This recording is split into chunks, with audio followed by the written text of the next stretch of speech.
శ్రీగురుభ్యో నమ. హరి ఓం. శృతిస్మృతిపురాణానామాలయం కరుణాలయం నమామి భగవత్పాద శంకరం లోకశంకరం.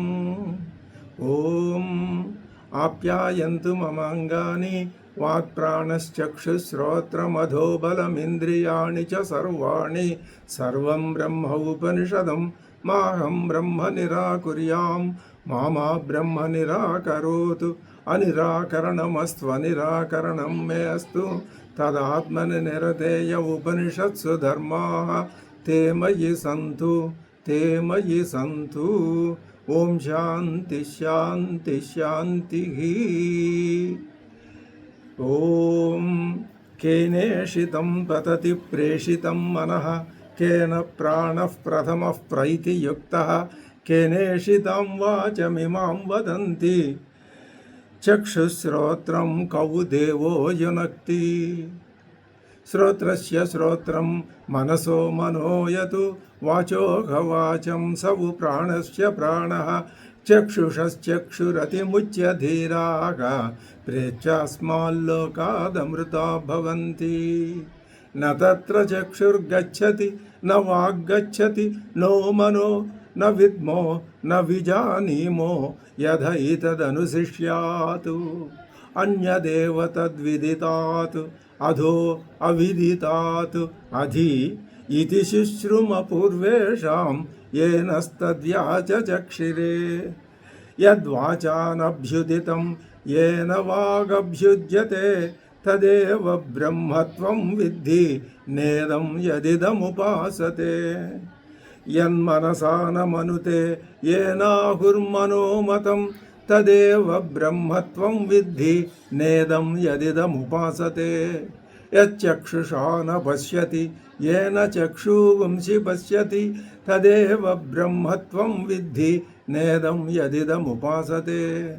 యశ్రోత్రేణ న శృణోతి ఏన శ్రోత్రమిదం శ్రుతం తదేవ బ్రహ్మత్వం విద్ధి నేదం యదిదముపాసతే. యది మన్యసే సువేదేతి దభ్రమేవాపి నూనం త్వం వేద్ధ బ్రహ్మణో రూపం. యదస్య త్వం యదస్య దేవేష్వధను మీమాంస్యమేవ తే మన్యే విదితం. ఈ శ్లోకాన్ని మనం ఈ మంత్రవర్ణాన్ని అధ్యయనం చేసి ఉపనిషత్తు ఆ మంత్రంలో ఏం చెప్తున్నదో అర్థం చేసుకోవాలి. చేసుకుంటేనే కానీ ఇంతకు పూర్వం మనం చేసిన ప్రయత్నం అంతా ఒక దారిలోకి వచ్చినట్లు కాదు. అయితే అదే మాట మీద ఇంతకు పూర్వం మనం చేసిన ప్రయత్నం కూడా ఒక దారిలోకి వచ్చినట్టు కాదు, అసలు ఒక దారిలోకి రాలేదు. ఆ మాట మనకి మనం అనుకోవటం కాదు, ఉపనిషత్తే చెప్తున్నది, ఆ ఋషులే చెప్తున్నారు. ఏమని చెప్తున్నారు? ఏమయ్యా, మొట్టమొదట నువ్వేమో నీ ఇంద్రియాల యొక్క ఆ శక్తి సామర్థ్యాలు ఏమిటో నీకు బాగా తెలిసిన వాడివి కాబట్టి, ఏమండి నా ఇంద్రియాలకి ఎంత శక్తి ఎక్కడి నుంచి వచ్చింది, ఎలా వచ్చింది, ఇవి కేవలం ఒట్టి జడ పదార్థాలు కదా అన్న తీవ్రమైన ఆలోచన కలవాడివై కేన ఈషితం పతతి ప్రేషితం అని నువ్వు ప్రశ్న అడిగావు. మేము కూడా చాలా ఆనందించి నీ స్థాయికి మెచ్చుకొని శ్రోత్రస్య శ్రోత్రం మరి మనసో మనోయతు వాచోహ వాచం అని మేము చెప్పాము. చెప్పి ఒక మాట చెప్పాము. నీ చెవులు అది వినలేవు, నీ నోరు దాన్ని చెప్పలేదు, నీ కళ్ళు ఆ ఆత్మతత్వాన్ని చూడలేవు. అసలు అదేమిటి, నీ మొత్తం శరీరం ఈ సమస్త జడ పదార్థం ఆత్మతత్వాన్ని చూడలేదు, వినలేదు, చెప్పలేదు, ఏమీ చేయలేదు అని కూడా మేము చెప్పాం. సరే, నువ్వు విన్నావు. విని ఇంకా మేమేం చెప్పాము? నీ మాటలు చెప్పలేదు, నీ ప్రాణం దాన్ని అనుభవించలేదు, నీ ప్రాణం దానికి ప్రాణాన్ని ఇవ్వలేదు అని ఇవన్నీ చెప్తే, సరే నువ్వు బాగానే అర్థం చేసుకున్నావని అనుకున్నాం.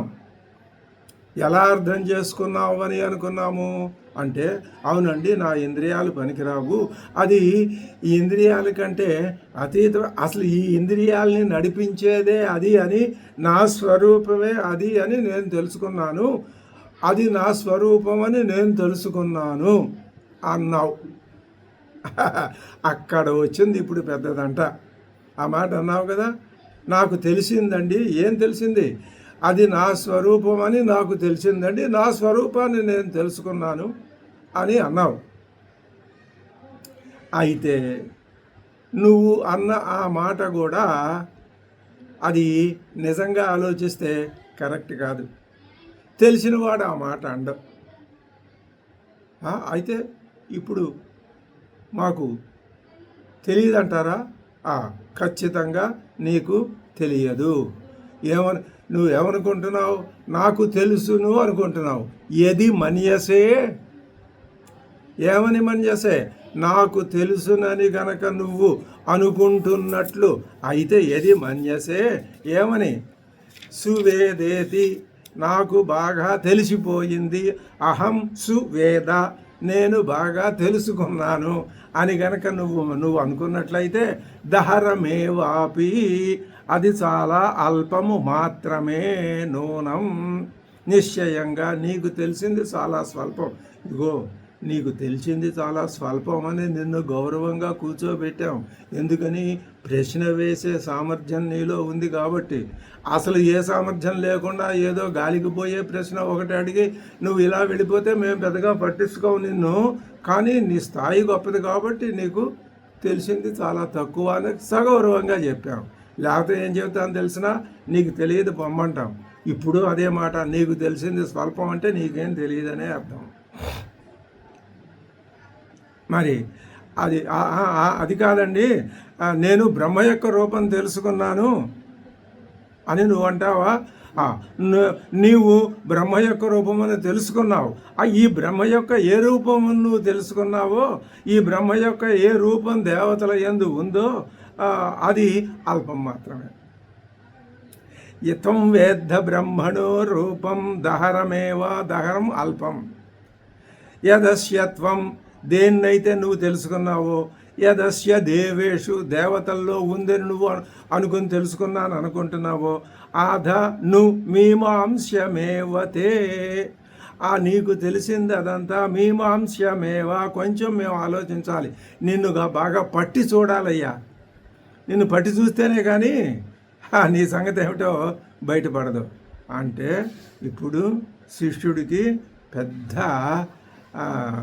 అనుమానం వచ్చి పడింది. ఏమిటి, ఇంతవరకు నేను గురువులు చెప్పినటువంటి ఉపదేశాన్ని సరిగ్గా వినలేదా? విన్నా నాకు అర్థం కాలేదా? ఇంకా ఏమర్థం చేసుకోవాలి నేను అన్న పెద్ద సందేహంలో పడితే అని కాసేపు ఏకాంతంలో కూర్చుని నేను తెలుసుకున్నాను అన్నాడు. ఇది ఈ మంత్రవర్ణం యొక్క అర్థం. మంత్రవర్ణం ఒకసారి మళ్ళీ చూడండి. యది మన్యసే సువేదేతి దహరమేవాపి నూనం త్వం వేద్ధ బ్రహ్మణో రూపం యదస్యత్వం యదస్య దేవేషు అధను మీమాంస్యమేవ తే మన్యేసు విదితం. ఇది ఇప్పుడు ఈ మంత్రవర్ణానికి మనం శంకర భాష్యాన్ని చదవాలి. శంకర భాష్యాన్ని చదవకుండా మంత్రవర్ణం యొక్క అర్థాన్ని తెలుసుకొని వెళ్ళిపోతే వెళ్ళిపోవచ్చు, తప్పే ఉంది, అర్థమవుతుంది. ఆ మంత్రవర్ణం యొక్క అర్థాన్నేగా శంకర భగవత్పాదులు కూడా చెప్పేది. ఆయన కొత్తగా ఏమీ చెప్పరు. కొత్తగా చెప్పటం అంటే అందులో ఉన్నదే మనకు తెలియకపోతే వివరించి చెప్తారు. అది కొత్తగా చెప్పటం అంటే అనుకోవచ్చు, తప్పలేదు. అంతేకాని అందులో లేనిది మట్టుకొచ్చి ఆయన ఎందుకు చెప్తాడు? అలా చెప్పడు. మరి ఎందుకండి అలాంటప్పుడు శంకర భాష్యం? అది శంకర భాష్యం చదివితే మననం, మూలం చదివితే శ్రవణం పఠనం. మూలం నిరంతరం ప్రతిరోజు చదువుకుంటూ ఉంటే శ్రవణం పఠనం. శంకర భాష్యాన్ని కూడా కనీసం ఒకసారి, 2 సార్లు, 3 సార్లు అలా చదివితే అది మననం. మూలాన్ని చదువుకుంటూ భాష్యాన్ని అర్థం చేసుకుంటూ కళ్ళు మూసుకొని మనసులో భావన చేసుకుంటూ ఉంటే నిధిధ్యాసనం. ఇవి తప్ప మనం వేరే ఈ జన్మలో చెయ్యగలిగింది ఏమీ లేదు. ఇది చేస్తే చాలు, సంతోషమే, ఆనందమే. అంతే తప్ప నేనేదో ఇలా చేసేసాను అలా చేసేసాను అంటే అప్పుడు ఉపనిషత్తు ఏముంటుంది తెలుసా? అధను మీమాంసమేవా, నీకు తెలిసిందేదో అక్కడ బయట పెట్టు, మేము దాన్ని మేము ఏం చేస్తామంటే డిసెక్ట్ చేసి దాన్ని పరీక్షించి చూస్తాం ఏం తెలిసిందా అని. నీకు 0 మార్కులు వస్తాయి, అప్పుడు నువ్వు పాస్ అయినట్టు కాదు. సరే, ఇప్పుడు శంకర భగవత్పాదులు ఏం చెప్తున్నారో మనం చూద్దాం. దీనికి పదభాష్యం కొంచెం పెద్దదిగానే విస్తృతంగానే రాశారు భగవత్పాదులు, కొంచెం విస్తృతంగానే రాశారు. మనకి నెమ్మదిగా పరిశీలిస్తాం, ఏమీ అర్జెంట్ ఏమీ లేదు కదా. యది అనేది యది మన్యసే సువేద అనే దాంట్లో మొట్టమొదటి పదం యది. యది అంటే అయితే. ఏమైతే? ఇంగ్లీష్లో ఇఫ్ అని ఉంటుంది. ఇఫ్ అంటే అయితే. ఏమైతే అంటే ఇలా అయితే. ఇలా అయితే చెప్పటం ఎందుకు? కాలేదు కాబట్టి ఇలా అయితే అని చెప్పటం. యది అంటే కదాచితు మన్యసే సువేద ఇది. యది అంటే కదాచితు అంటే ఎప్పుడైనా సరే, మన్యసే అని నువ్వు భావించే పక్షంలో, యది మన్యసే నువ్వు భావించే పక్షంలో ఏమని? నేను బ్రహ్మను, అహం బ్రహ్మ సువేద ఇది. నేను బ్రహ్మను స్పష్టంగా తెలుసుకున్నాను అని గనక నువ్వు భావించేటట్లయితే సుష్టు వేద అహం బ్రహ్మ ఇది. అయితే ఏమవుతుందండి? ఇందులో 2-3 రకాలైనటువంటి వ్యక్తులు ఉన్నారయ్యా. ఒక వ్యక్తి ఉన్నాడు, ఆయన ఉత్తమ అభ్యర్థి, ఉత్తముడు, ఉత్తమ సాధకుడు అనా. తర్వాత కొంచెం మధ్యమ సాధకుడు, మరి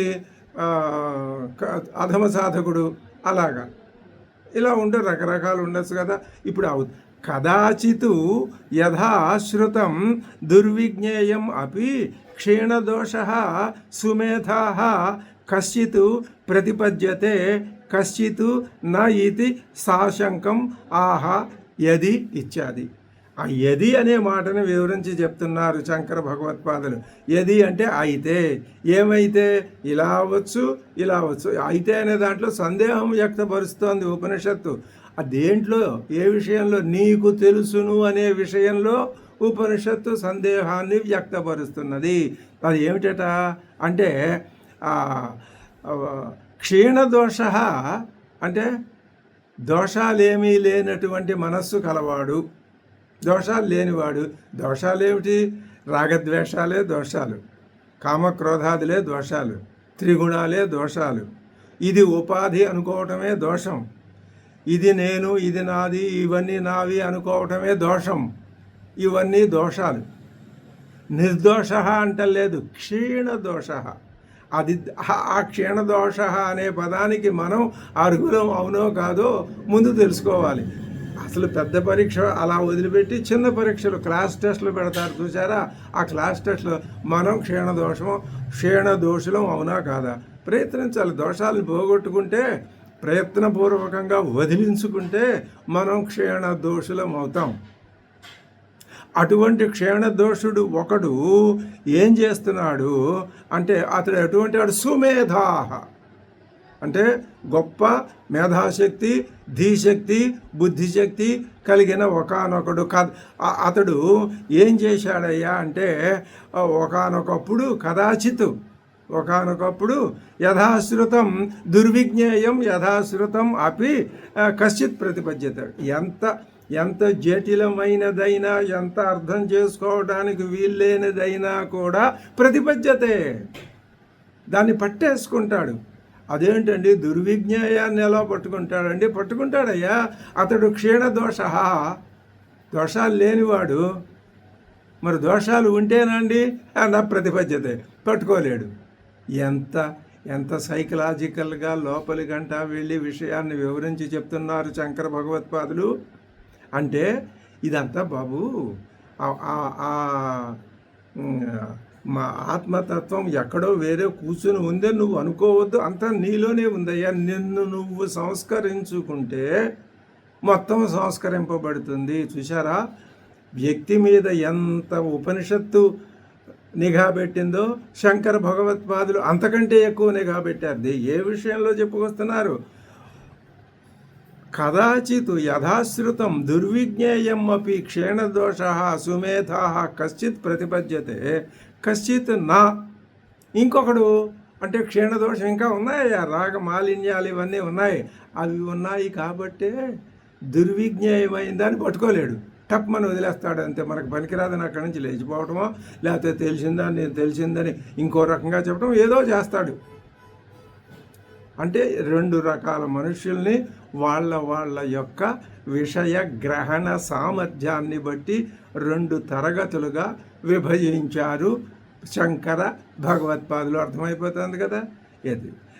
అందుకని అది యది అని ఉపనిషత్తు మొదలుపెట్టిందట. మొదట ఈ మంత్రవర్ణాన్ని ఇక్కడ దాకా చెప్పిన ఉపనిషత్తుకి ఈ సాధకుడు మేం చెప్పింది గ్రహించాడా లేదా అని అనుమానం వచ్చి ఇంకొకసారి శిష్య బుద్ధి విచలనార్థం అన్నారుగా శంకర భగవత్పాదులు. ఒకసారి కుదిపి చూద్దాం అనుకున్నారుగా. అందుకని ఈసారి స్ట్రాంగ్గా మొదలెట్టింది, గట్టిగా ఏది.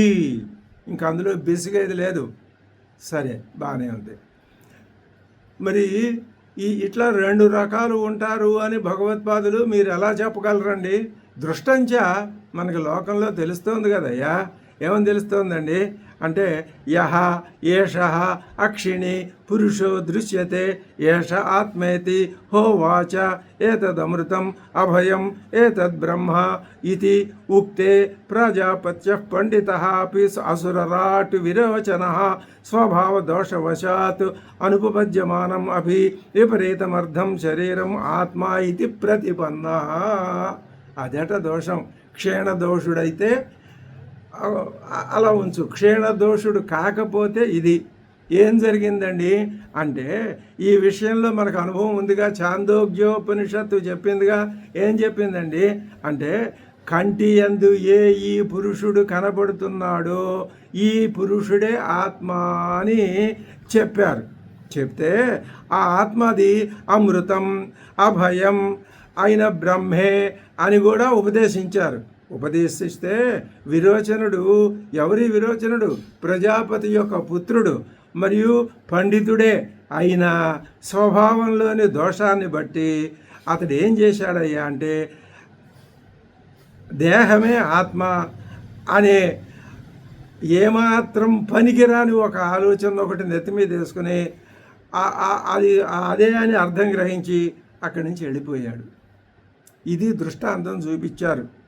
అంటే విరోచనుడి వంటి వాళ్ళు సాధకుల్లో ఉంటారు. ఛాందోగ్యోపనిషత్తులో ఈ విరోచనుడు ఇంద్రుడు ఇద్దరూ కూడా బ్రహ్మదేవుడి దగ్గరికి వెళ్ళారు. వెళ్ళి అడిగారు. అడిగితే ఆయన అన్నాడు ఏష అక్షిణి పురుషో దృశ్యతే అన్నాడు. ఆ పరమాత్మ మీకు మీ కుడి కంట్లో కనిపిస్తాడు అని చెప్పాడు. చెప్తే ఇద్దరికీ అర్థం కాల.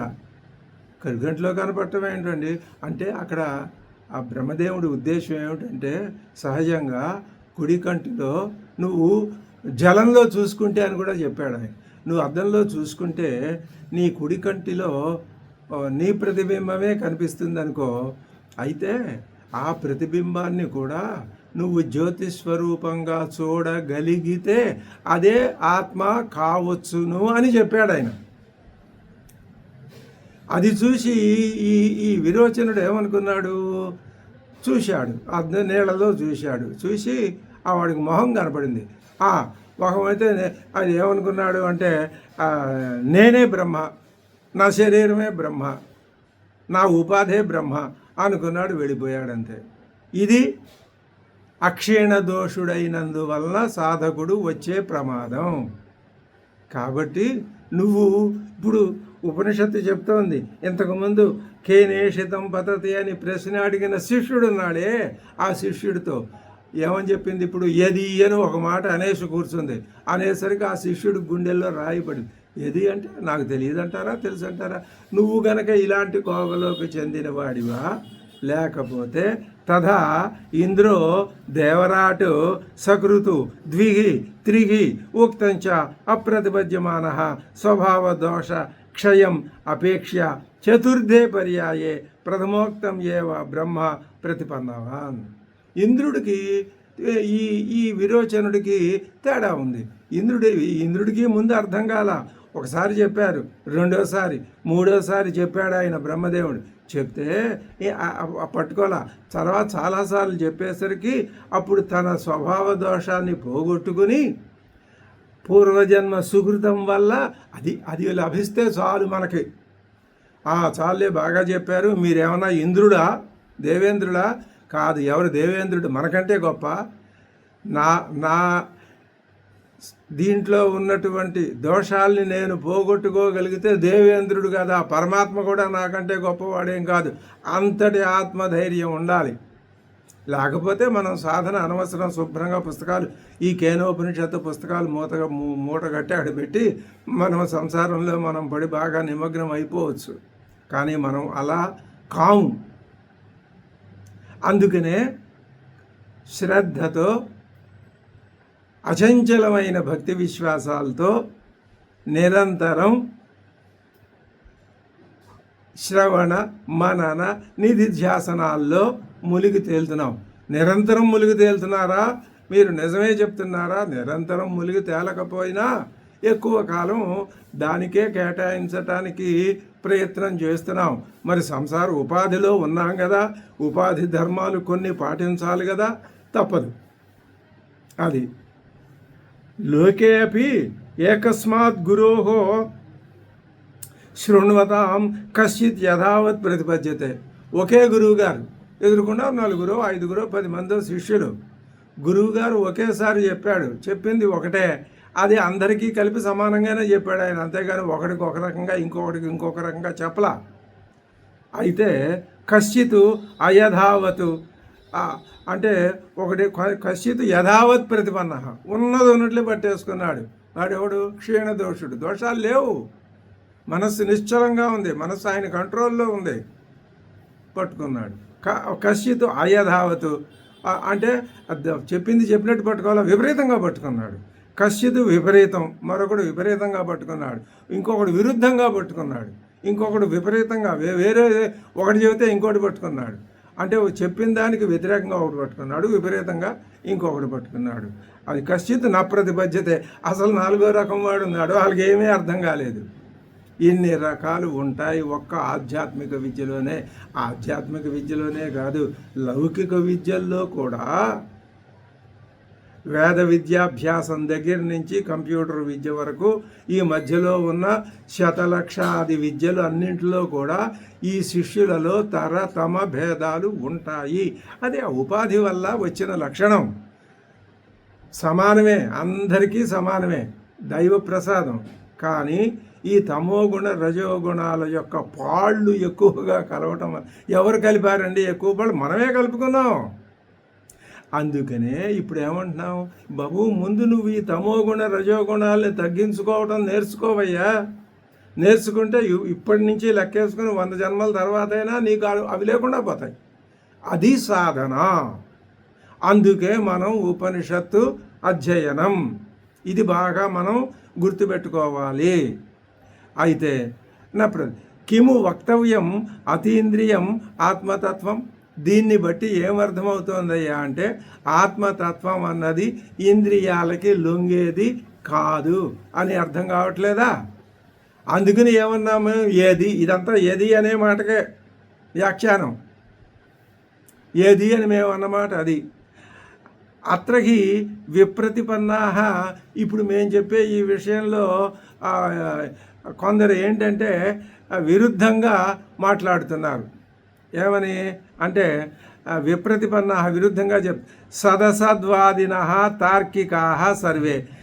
ఈ తార్కికులు అంటే తర్కవాదులు, తర్కబలం గల వాళ్ళు, వీళ్ళనే సాంఖ్యులు వైశేషికులు అంటారు. ఈ వివరాలతో మనం బుర్ర పగలగట్టుకోక్కర్లేదు. ఏంటి తెలుసుకుని సాంఖ్యులు ఎవరు, తాత్వికులు ఎవరు, వైశేషికులు ఎవరు, ఆ వాదం ఏమిటి తెలుసుకుని మనకేమిటి, మనకు కావాల్సింది అక్కర్లేదు.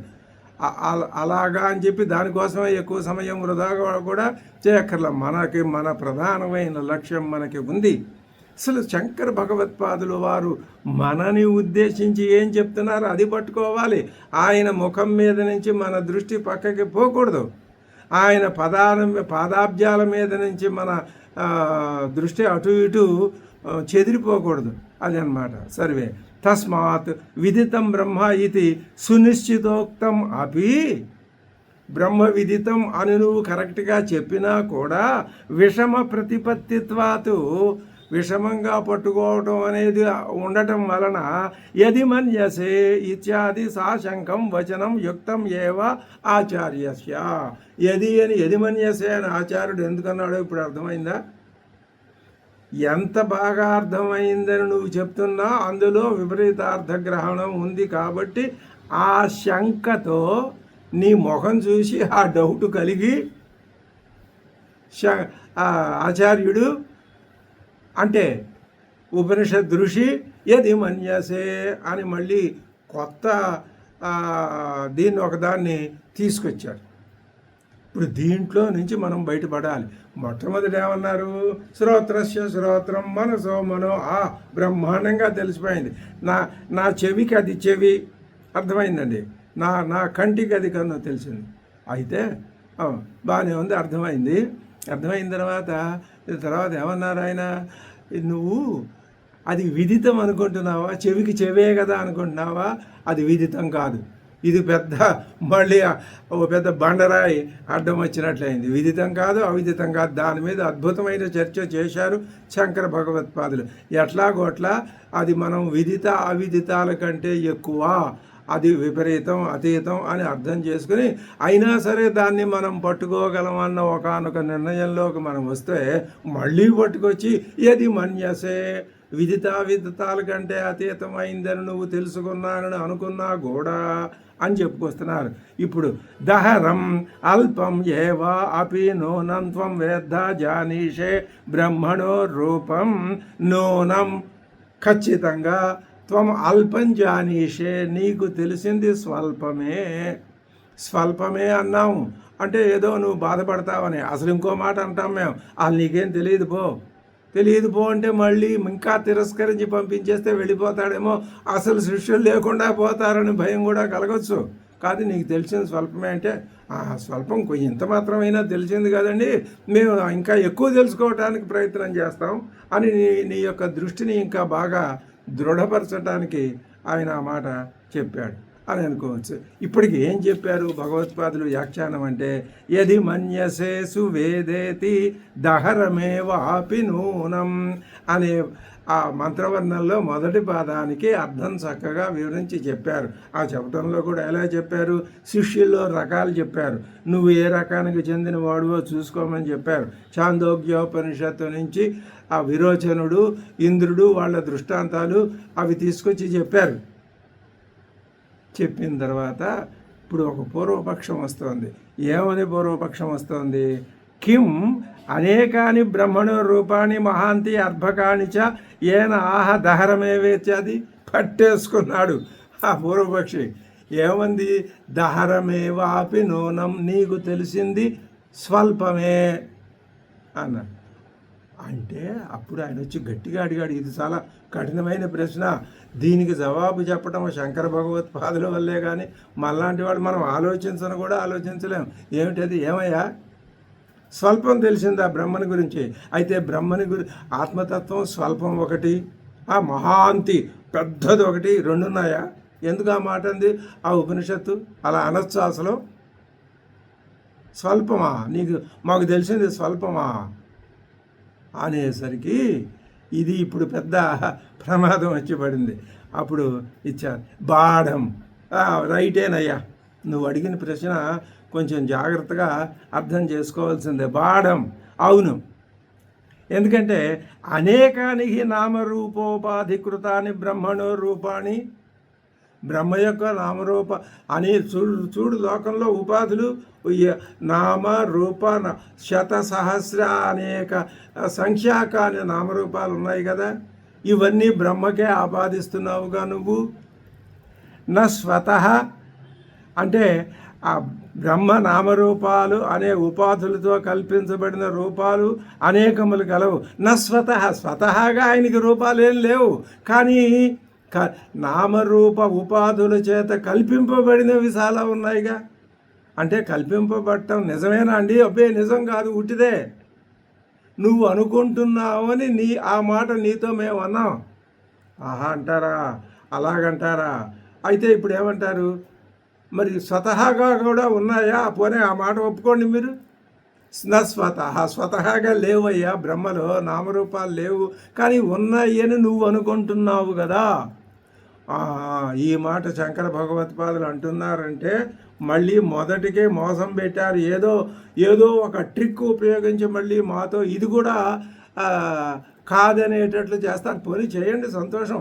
మీ ఉపదేశం వినటానికే కదా మేము మా జన్మంతా అంకితం చేసి సార్థకం చేసి భగవత్పాదుల వారు మీరు తప్ప మాకు అన్య గురువు లేరు, మీరే మాకు గురువు, మీ మీద మాకు అచంచలమైన భక్తి విశ్వాసాలు ఉన్నవి. కాబట్టి మీరు చెప్పిన ప్రతి మాట మేము జాగ్రత్తగా విని అర్థం చేసుకుంటాం. అదే అవునయ్యా, నిజమే, స్వల్పము గొప్పవి ఉన్నాయంటావా అంటే, అనేకానికి నామరూపోపాధికృతాన్ని బ్రహ్మణో రూపాన్ని స్వతహాగా అయితే లేవు, కానీ నువ్వు అనుకుంటున్నావు కాబట్టి ఉన్నాయి కదా. స్వతస్తు మరి స్వతహాగా ఎలాంటిదండి అది అంటావా? అద్భుతం. అశబ్దమస్పర్శం అరూపం అవ్యయం తదారసం నిత్యమగంధవచ్చయతు కఠోపనిషత్తు. ఏం కరెక్ట్గా ఆయన కొటేషన్ పట్టుకొచ్చి అర్థం అక్కడ మనకి చూపిస్తారో చూడండి. స్వతహాగా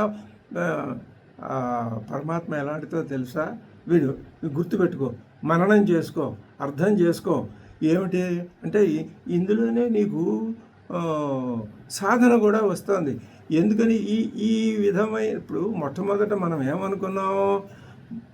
భాష్యం చదవటం మనకి మననంతో సమానం అనుకున్నాం, అదే చేస్తున్నాం. ఇప్పుడు సరి అయిన సమయంలో సరి అయిన కొటేషన్ పట్టుకొచ్చి అక్కడ పెడితే దీన్ని మననం చేసుకుంటే ఏమవుతుంది? దోషాలు క్షీణం అవ్వక ఏమవుతాయి? ఎలా భావన చేయాలండి? అశబ్దం స్వతస్తు స్వతహాగా అయితే అది అశబ్దం అస్పర్శం అరూపం అవ్యయం. అది అశబ్దం, అందులో శబ్దాలు లేవు, దాంట్లో నుంచి శబ్దాలు వెలువడవు, శబ్దం దాన్ని చెప్పలేదు, అది శబ్దం చెయ్యదు, ఏమీ లేదు అశబ్దం. అస్పర్శం, దానికి స్పర్శ లేదు, అంటే స్పర్శ జ్ఞానం లేదు అంటే ఒకప్పుడు ఉండిపోయిందని కాదు, అసలు ఆ స్పర్శ జ్ఞానం అనే ప్రశ్నే లేదు. చల్లగా ఉండటం వేడిగా ఉండటం అనేవి లేవు దానికి. అలాగే అరూపం, రూపం లేదు. ఏ రూపంలో ఉంటుందో చెప్పండి, మేము చూసి ఆ రూపమే లేదు, రూపం లేని దాన్ని, రూపం ఉన్నదాన్ని పట్టుకునే నీ కళ్ళు రూపం లేని దాన్ని ఎలా పట్టుకుంటాయ్యా? శబ్దం వల్ల చెప్తే నీ చెవులు పట్టుకుంటాయి, కానీ అసలు అందులో శబ్దమే లేనిదే నీ చెవులు ఏ శబ్దం విని దాన్ని పట్టుకుంటాయ్యా? నీ చేతులు కాళ్ళు ఈ మొదలైనవి అది స్పర్శకే లేకపోతే నువ్వు దాన్ని ఎలా స్పర్శించి నువ్వు తెలుసుకోగలవయ్యా? అవ్యయం అంటే దానికి అసలు వ్యయమే లేదయ్యా. నీకుంది, నీ ఉపాధికి ఉంది. ఆ ఆత్మతత్వం కాక మిగిలింది ఏదో ఉందని నువ్వు అనుకుంటున్నావే, లేదని మేము అంటున్నాం, కానీ ఉందని నువ్వు అనుకుంటున్నావే. నేను చూస్తున్నానండి ఇటువంటి ప్రపంచం. నాస్తికులు చెప్తారుగా, ఉందా, లేదంటావా, ఎందుకు లేదు అని నిగ్గదీశారుగా. ఉంది అని అనుకోండి, లేదని ఎవ్వరు అనరు. ఉందని నువ్వు అనుకుంటున్నావే, అది నిజంగా లేదు. నీ దృష్టి భేదం. నువ్వు అదే దృష్టితో చూస్తే, నీకు అలవాటైన దృష్టితో చూస్తే ఉంది, ఎవ్వరూ కాదనరు. కానీ నీ దృష్టి మార్చుకొని చూస్తే, దృష్టి మార్చుకొని చూడడం ఎలాగండి అంటే, నెక్లెస్ అది నిజంగా ఆకారం దానికి స్వతహాగా సత్తాస్ఫూర్తులు లేవయ్యా, బంగారమే అది. ఆ దృష్టితో చూస్తే ఈ జగత్తంతా ఆత్మతత్వమే. దీన్ని మేము అనుకుంటున్నాం, మమ్మల్ని కాదనే హక్కు నీకెక్కడిది? అయినా నువ్వు ఏ కారణం చెప్పి చూపించి మమ్మల్ని ఇలా అనుకోకుండా ఖండించి మాకు సరైన దృక్పథం చెప్పగలవు, చూపించగలవు? నీ దృక్పథమే సరైంది కాదని మేమంటుంటే నీ దృక్పథం సరైంది కాదు. ఇంకా చాలా ఉదాహరణలు ఉన్నాయి. మీకు ఇంతకు ముందు ముందు బ్రహ్మసూత్రాలు వస్తాయి. అక్కడ ఇలాంటి చిన్న చిన్న విషయాలని తుక్కు దగ్గర కింద శంకర భగవత్పాదులు ఎగరగొట్టి పారేశారు. అవన్నీ తెచ్చి పెట్టి కూర్చుంటే ఇక్కడ మనకి ముందుకి కథ నడవదు.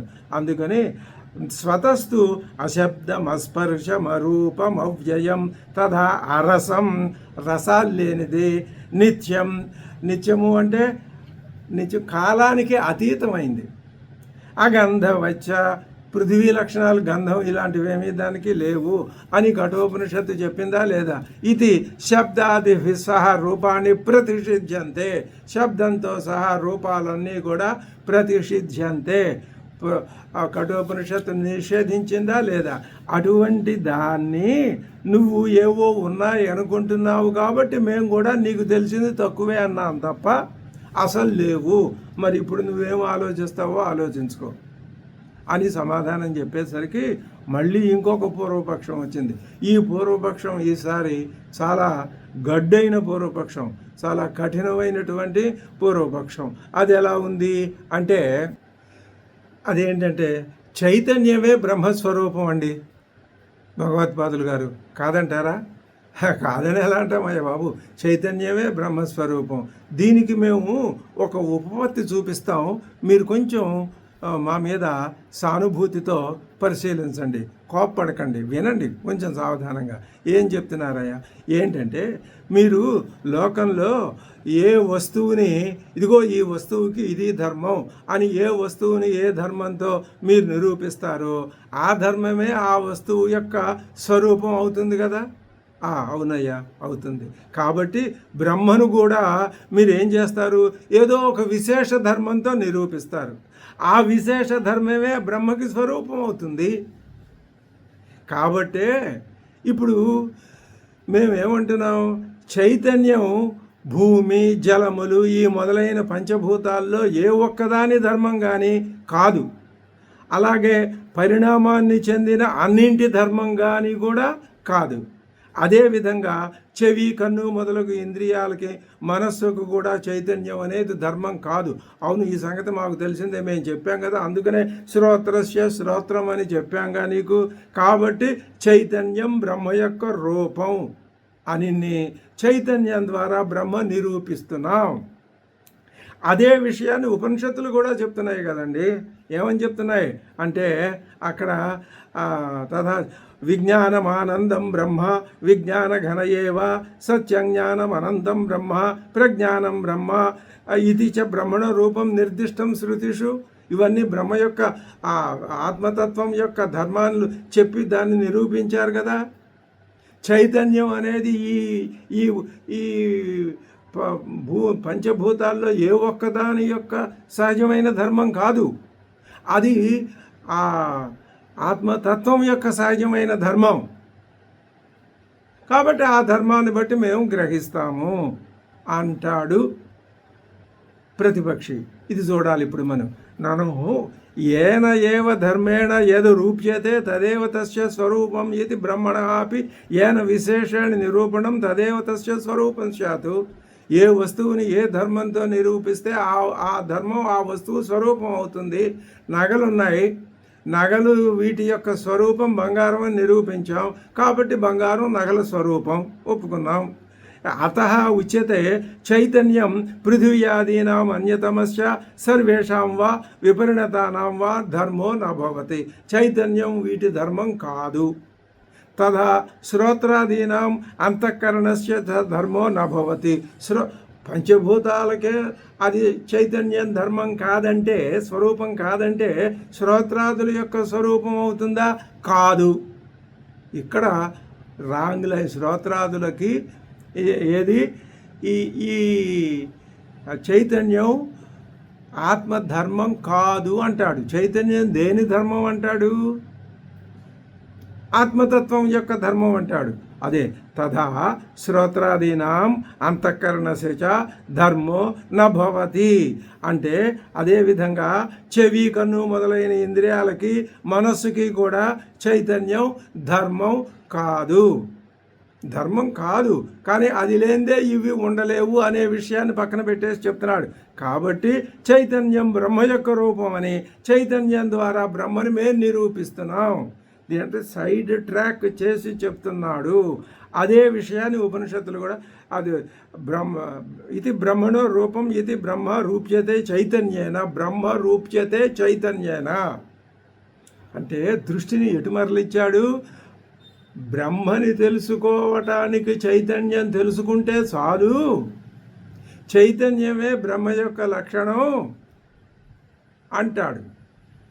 తదాచ ఉక్తం విజ్ఞానం ఆనందం బ్రహ్మ విజ్ఞానఘన ఏవ సత్యం జ్ఞానం అనంతం బ్రహ్మ ప్రజ్ఞానం బ్రహ్మ ఇది చ బ్రహ్మణో రూపం నిర్దిష్టం శృతిషు అని ఈ విధంగా చెప్పబడింది. దీనికి జవాబు చెప్తున్నారు. సత్యం ఏవం, చెప్పింది నువ్వు చెప్పింది చాలా వరకు నిజమే, కానీ తదాపి తతు అంతఃకరణ దేహేంద్రియోపాధి ద్వారేణ ఏవ విజ్ఞానాది శబ్దై నిర్దిశ్యతే. అంటే ఆ బ్రహ్మ మనస్సు దేహము ఇంద్రియాల ఉపాధి ద్వారా మాత్రమే విజ్ఞానం ప్రజ్ఞానం మొదలైన శబ్దాలతో నిర్దేశింపబడుతోంది. ఇది అర్థం చేసుకోవాలి. బ్రహ్మని విజ్ఞానం బ్రహ్మ ప్రజ్ఞానం బ్రహ్మ అని ఎలా చెప్తున్నాము అంటే మనస్సు దేహము ఇంద్రియాల ద్వారా ఉపాధి ద్వారా మాత్రమే ఆ విజ్ఞానం ఆ ప్రజ్ఞానం బ్రహ్మ అని చెప్తున్నాం. ఈ ఉపాధుల యొక్క అసలు లేవు, ఉపాధులు అనేవే లేవు. నక్లెస్ అనేదే లేదు, పదార్థమే బంగారమే ఉంది. నువ్వు అలా భావన చేసినప్పుడు ఇవి మిథ్య అయిపోతాయి. ఇది అంతఃకరణ దేహేంద్రియోపాధి ద్వారేణేవ విజ్ఞానాది శబ్దై నిర్దిశ్యతే తదనుకార్యత్వాత్ దేహాది వృద్ధి సంకోచ ఛేదాదిషు నాశేషు చ నస్వతః. అయితే ఈ దేహాదులు ఈ శ్రోత్రాదులు ఈ ఇంద్రియాదులు ఇవన్నీ ఉంటున్నాయి, కొంతకాలం పోతున్నాయి. అయితే ఆ విజ్ఞానం ఆ ప్రజ్ఞానం అది కూడా ఇవి పోయాయి కాబట్టి అది కూడా పోయాయా? నా స్వతహ అందులోకి పోవు. ఆ తేడా నువ్వు అర్థం చేసుకుంటే నువ్వు చెప్పిన వాదాన్ని మేము ఒప్పుకుంటాం. నా స్వతహ స్వతస్తు అవిజ్ఞాతం విజానతాం విజ్ఞాతం అవిజానతాం అని మేము తర్వాత చెప్తాము. అప్పుడు నీకు బాగా అర్థమవుతుంది. ఇప్పటికి ఏం చెప్పారన్నమాట? మొట్టమొదటి పాదం ఉందే, ఏది మన్యసే సువేదేతి దహరమేవాపి నూనం అన్న ఒక్క మొదటి వాక్యానికి మొదటి మంత్రవర్ణ పాదానికి ఇంతవరకు భాష్యం చెప్పి శంకర భగవత్పాదులు మన మనస్సులో ఒక ఆలోచన గట్టిగా దృఢపడేటట్లు చేశారు. ఏమిటది? క్షీణదోషులైన వారు మాత్రమే బ్రహ్మని తమ యొక్క అనుభవంలోకి తెచ్చుకోగలరు. దుర్విజ్ఞేయమపి కశ్చిత్ ప్రతిపద్యతే, మిగతా వాళ్ళు ఎవరూ పట్టుకోలేరు. ఇందులో నువ్వు ఏ కేటగిరీకి చెందిన వాడివి అని